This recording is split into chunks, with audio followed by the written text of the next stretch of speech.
Assalamualaikum warahmatullahi wabarakatuh. Sebelumnya izin memperkenalkan diri, nama saya Isya Sri Mulyani dari kelas 11 IPA 8 dengan nomor absen 14. Pada kesempatan kali ini, saya akan meresensi buku novel yang berjudul Perahu Kertas. Perahu Kertas merupakan judul novel yang ditulis oleh seorang penulis sekaligus penyanyi asal Indonesia, yakni Dewi Lestari atau Di sebagai nama penanya.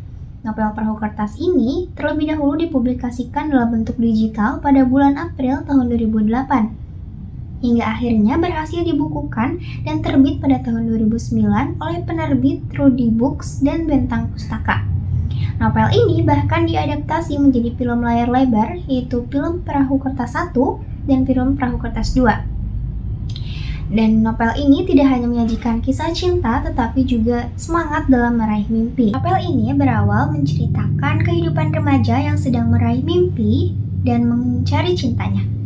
Dan di novel ini terdapat beberapa tokoh, yaitu yang pertama ada Kinan, seorang remaja lelaki yang tinggal di Amsterdam bersama neneknya dan bersekolah di sana selama 6 tahun. Setelah 6 tahun, ia harus kembali ke Indonesia untuk melanjutkan kuliah di Universitas Bandung dengan mengambil jurusan Fakultas Ekonomi karena dorongan dari ayahnya yang menginginkan Kinan menjadi penerus perusahaannya.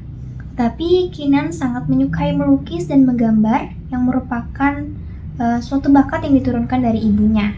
Dan Kinan sangat memiliki cita-cita sebagai pelukis, tetapi ayahnya tidak merestuinya dan realita berkata lain. Selanjutnya ada tokoh Kugi, yaitu sangat berbanding terbalik dengan Kinan, yang mana Kinan sangat kalem, introvert, dan diam, tenang. Untuk Kugi ini sangat aktif, nyentrik, dan ekstrovert. Kugi ini sangat ingin menjadi penjuru dongeng karena ia sangat suka berimajinasi dan pintar dalam menghayal, dan ia juga sering mengarang cerita dongeng. Tetapi ia tahu bahwa profesi sebagai pendongeng atau penulis itu bukanlah hal yang mudah untuk diterima di masyarakat umum, dan itu pun tidak bisa menjanjikan bagi kehidupannya yang seperti pekerjaan yang bisa menghasilkan uang dengan mudah. Tetapi ia tetap semangat untuk meraih mimpinya sebagai penulis, sehingga ia melanjutkan kuliah di Universitas Bandung dengan mengambil jurusan sastra. Kugi dan Kinan pun dipertemukan oleh sepasang kekasih, yaitu Noni dan Eko. Noni sebagai sahabat dekatnya Kugi, mereka bersahabat dari kecil, dan Eko adalah sepupu dari Kinan. Mereka akhirnya saling mengenal dan berteman dengan baik sehingga menjadi akrab. Setelah lama berteman, Kugi dan Kinan pun merasakan jatuh cinta, tetapi mereka memendam satu sama lain karena Kugi yang memiliki pasangan atau memiliki kekasih yang bernama Joshua atau Ojos, sehingga Kinan dan Kugi pun mereka renggang. Dan Kinan dikenalkan dengan sepupu Noni yang bernama Wanda yang sama-sama juga pencinta lukis, sehingga mereka pun akhirnya menjalin hubungan. Tetapi hubungan antara Kugi dan Joshua pun akhirnya kandas, sehingga Kugi mencari kesibukan lain dengan menjadi guru relawan di sekolah elit. Dan ternyata hubungan antara Wanda dan Kinan pun sama, ikut kandas karena suatu konflik besar yang terjadi di antara mereka, sehingga hubungan mereka harus kandas. Dan Kinan pun harus terpaksa meninggalkan kehidupannya di Bandung dan meninggalkan keluarganya yang berada di Jakarta untuk pergi ke Bali. Dan di Bali, Kinan tinggal bersama Pak Wayan sebagai pelukis juga, yang merupakan sahabat dari ibunya, dan di sana ditemani dengan ponakan dari Pak Yawan, yaitu Lude Laksmi. Dan di sana Kinan mulai memperbaiki hidupnya kembali dan mulai menekuni hobinya sebagai pelukis dengan dibantu oleh Pak Wayan dan juga Lude Laksmi. Dan di sana ternyata Kinan dan Lude saling merasakan jatuh cinta karena kedekatannya. Tetapi setelah beberapa lama tinggal di Bali, ternyata ayahnya Kinan mengalami kritis dan kondisinya memburuk sehingga mengharuskan Kinan kembali ke Jakarta untuk melanjutkan bisnis ayahnya.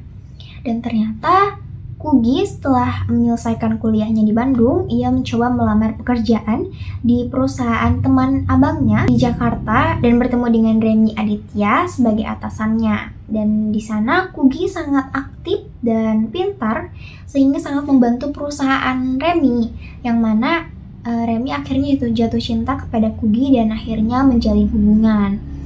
Dan ternyata setelah beberapa lama di Jakarta, ternyata Kinan dan Kugi bertemu kembali bersama dengan Noni dan Eko, tetapi dalam keadaan yang berbeda. Kisah cinta dan persahabatan mereka selama 5 tahun pun berakhir dengan kejutan bagi semuanya. Novel Perahu Kertas yang ditulis oleh Dewi Lestari adalah salah satu novel dengan cerita yang menarik dan unik. Novel ini mengusung tema persahabatan sekaligus percintaan berbalut mimpi, harapan, dan cita-cita yang dikemas secara apik. Pilihan kata dan gaya bahasa yang dituangkan pun bersifat ringan, sederhana, sehingga pembaca dapat mengerti dan paham secara baik dari berbagai kalangan pembaca. Dari judul novel yang terlihat sederhana dan sekedar bertemakan kisah cinta biasa, ternyata saat membaca ada banyak unsur lain yang merangkul kuat sisi percintaan tersebut sehingga menjadi sesuatu yang menginspirasi dan edukatif. Unsur tersebut diantaranya ada arti dari sebuah persahabatan, mimpi yang harus diperjuangkan dan digapai, serta kekeluargaan dengan segala pergolakan yang ada. Dan ini sangat menarik karena digabungkan menjadi satu. Tak hanya itu, deskripsi antara alur cerita, latar, dan tokoh terbilang imajinatif. Kekurangan novel ini terletak pada penjabaran cerita yang terlalu rinci dan ada beberapa bagian alur cerita yang dirasa monoton sehingga pembaca cenderung malas untuk membacanya, dan selain itu jumlah halaman dalam novel ini juga tergolong banyak. Novel ini mengandung pelajaran yang bisa kita ambil diantaranya harus tetap semangat dalam meraih mimpi dan cita-cita, tetap percaya bahwa hidup ini sudah ada yang mengatur dan menetapkan, pantang mundur, serta memahami jati diri. Dan novel ini cocok untuk para remaja yang sedang mencari motivasi untuk meraih mimpi yang ingin digapai.